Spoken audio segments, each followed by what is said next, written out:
signs and symptoms of breast cancer. Usually they have a lump in the breast, that's the majority. And if you look at the skin, meron po tayong tinatawag na peau de orang. Okay, so pag nakita nyo yung breast, para siyang peelings ng orange, diba? So meron siya para mga pitting, okay, pain, and usually they have lymph nodes, and occasionally nagkakaroon po ng weeping wound. So nagkakaroon tayo ng wound that doesn't heal. So ang tagal-tagal na hindi pa gumagaling.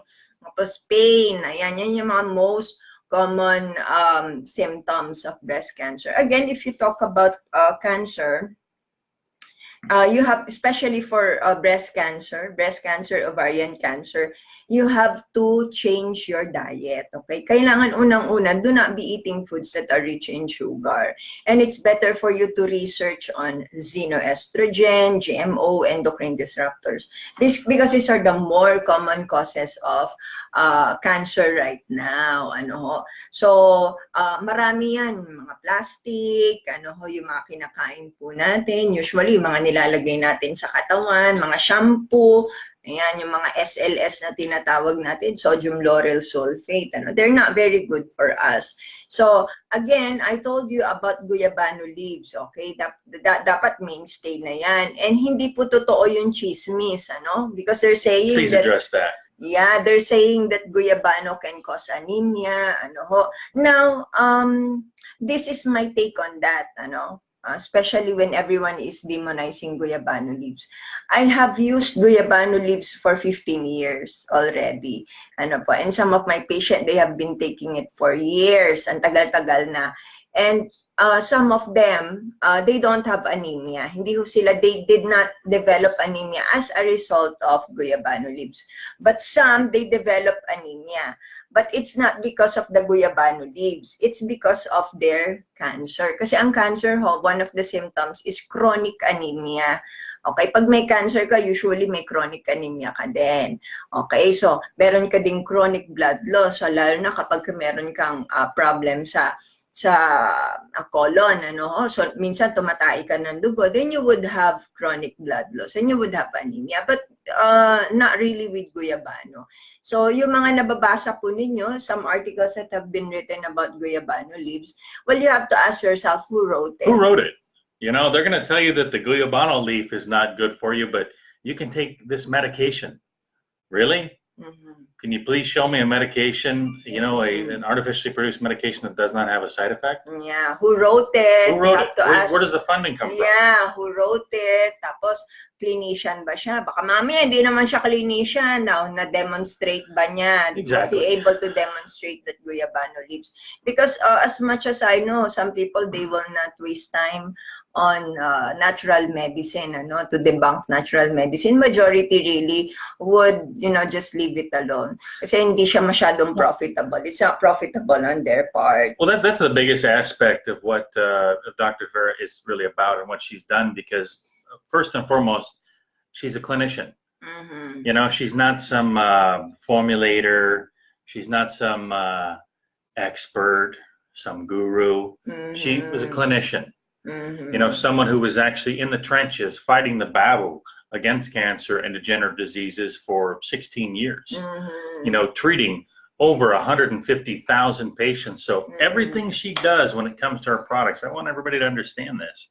Everything she does is based upon that level of knowledge, that's 16 years of knowledge of seeing 150,000 patients, mm-hmm. And understand, when you're seeing that quantity of patients, you're able to really and truly define what your protocol is and how it works, and to really help people when they're following that protocol, and when their health is improving. I have to be careful what I say here. So our food protocol is very simple. Okay, wag niyo pa akong awayin. Don't be upset with me. So this protocol I have used for 16 years. And I have so many success with using this food protocol. I have treated a lot of patients with this food protocol, and I can tell you, if you follow it, it's very difficult. If you follow it, it's gonna be beneficial to all of you. Okay, first thing foremost is that no sugary food. Okay. So kahit po prutas yan, even if it's fruits, even if it's a processed food or whatsoever, you are not allowed to touch it. Don't touch it, don't look at it, don't you ever smell it, okay? Because the cancer cells, they have 96 receptors for sugar, while the normal cells has 4 receptors for sugar. So imagine if you are a cancer patient and you are eating foods that are very, very sweet, your cancer cells are just eating, so they are growing. That's why it's very important not to eat foods that are rich in sugar. So when you talk about sugar, marami yan. You have your glucose, fructose, sucrose, diba? Galactose. Mamaya, I will discuss all of them.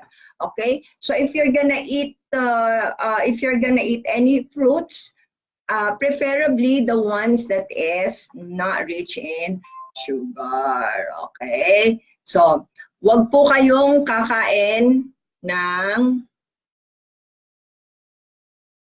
wag po kayong kakain ng matatamis. Okay, so that's it. Next is that you have to avoid packaged or processed food, okay?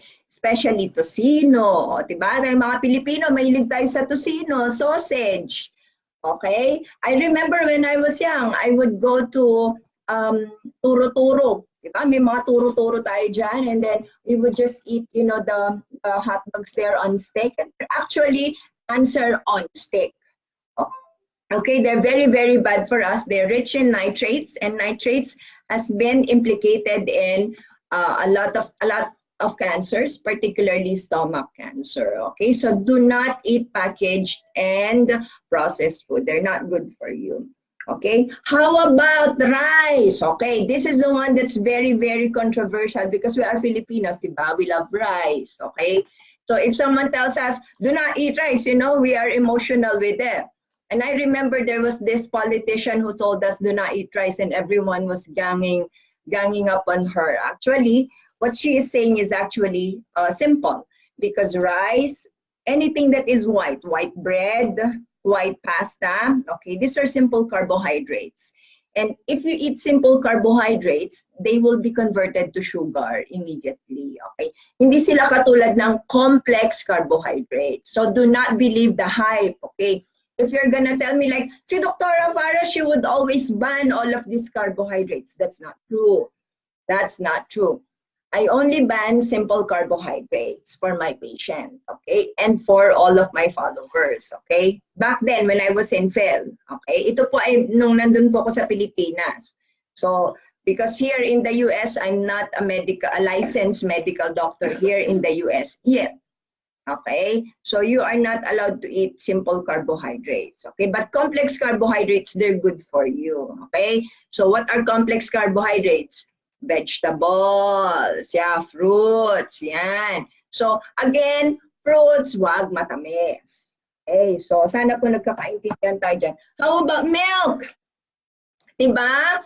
Meron tayo yung milk ng kalabaw, milk ng goat, ano? Especially in Phil, you know, when you're in Phil, everyone loves milk, you know, especially the milk that you get from the Carabao, because they're so tasty, they're fatty, you know. Okay, this is my concern with milk. Okay, wag po kayo magagalit sa akin. This is my concern. Some of the milk in the market, they have a growth hormones. So the growth hormones, these are hormones that you take in. So pag tinake in mo siya, then it can cause growth also of cancer cells. So hindi po siya maganda. Okay? How about yung organic?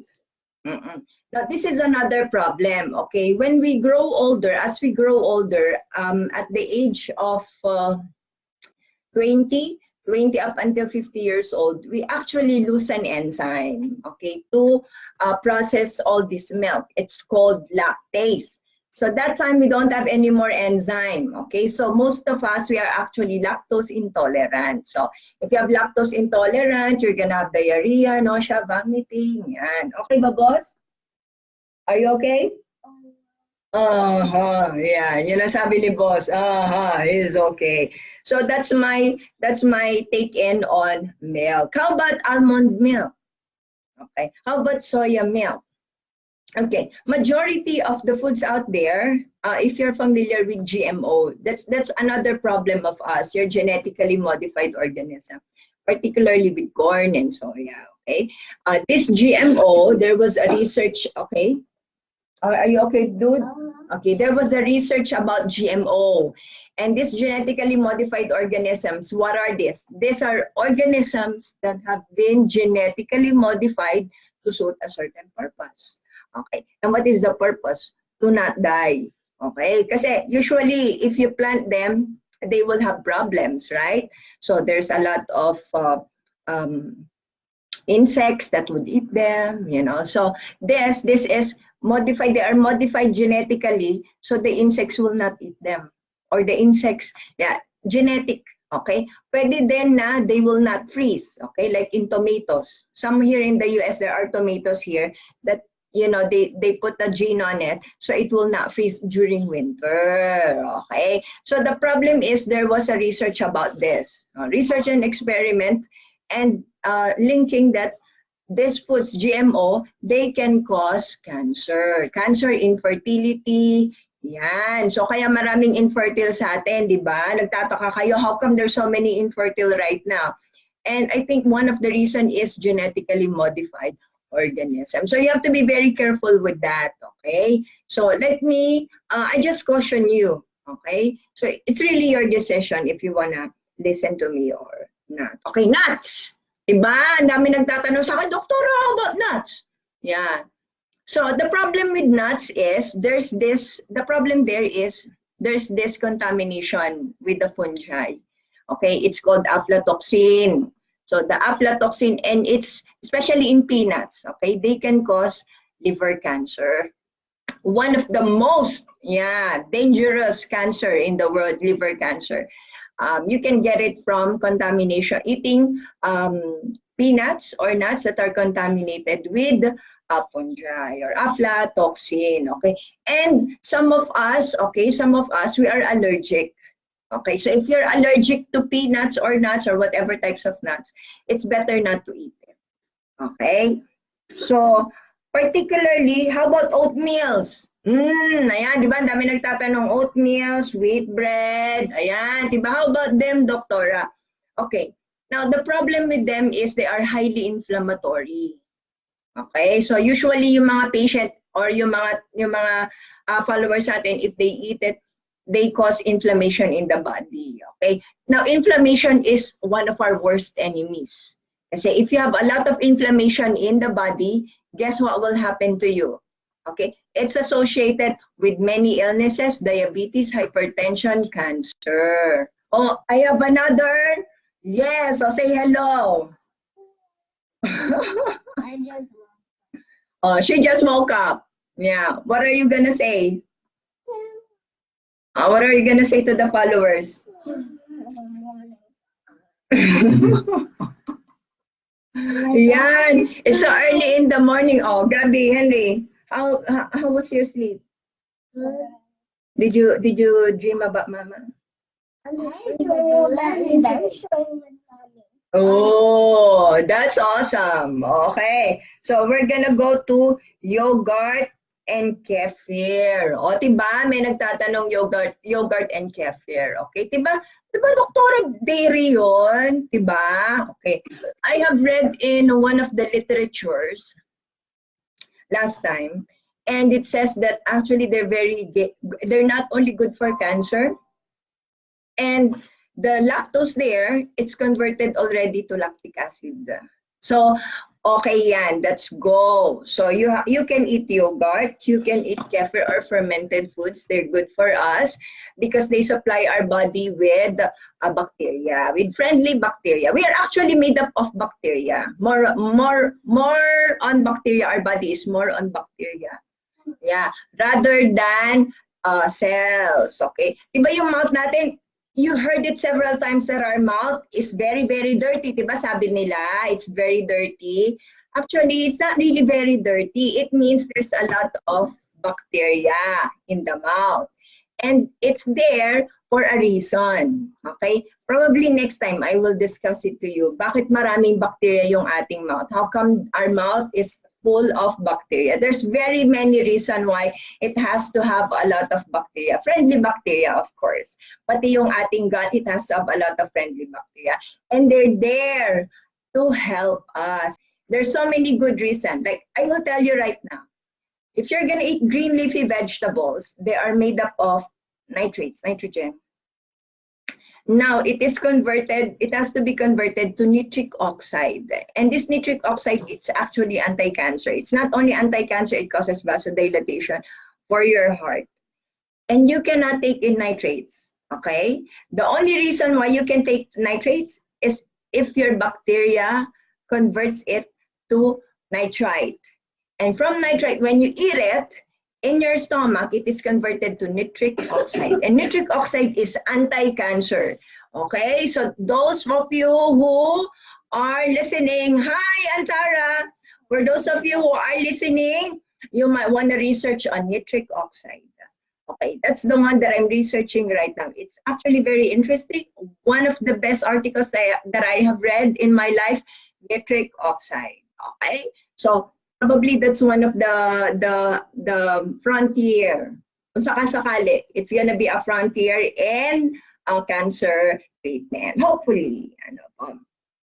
So how about fishes? Okay. So fishes is, yes. They do not know how to speak Tagalog. They know how to speak Tagalog, Henry. Gabi? Can you say maganda? Henry, can you say maganda? Oh. They know, okay. So when you talk about fishes, okay, there's no farm fish, okay. So ano ba yung farm fish? Tilapia, okay. Tilapia, bangus. Majority right now they are bangus, right? Diba? Bangus. What else? So marami yan. So if they are salmon, diba? So they will tell you these are good for you. You know, salmon is good for you. Yes, it is good for us. Unfortunately, it's not good for us anymore because of what we did to them, what we feed them. So it has become one of the worst food that we as a people would eat, farmed fishes. Okay, so they are attributed with cancer as well and with a lot of degenerative diseases. So how about butter? Diba? If you wanna do cooking, diba? Especially as Filipinos, you know, as Filipinos, we love to fry. Diba? We love to fry. All of our food is all fried. So what is the best for us? Okay, frying. Okay, frying is not good because it can lead to oxidation. So if you eat oxidized food, no. If you eat oxidized food, it goes into your system and it can cause heart attack. Okay, so that's why it's very bad for us to eat foods that are fried. But we can eat siguro mga once in a while lang. And if you choose to fry, especially me, I love to fry, you use butter and virgin coconut oil. Okay, because they are saturated fat. So they are very stable sila. So stable on heating.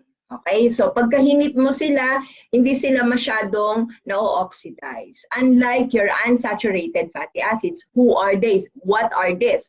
These are corn oil, diba? So you have your soya oil. So these are all the unsaturated fatty acid. How about olive oil? Diba? Oh, doktora, magandang olive oil, right? Olive oil is actually good for us, but you cannot cook them. And the problem with them is that if you expose them to air, okay, pag na-expose na siya sa air, it's already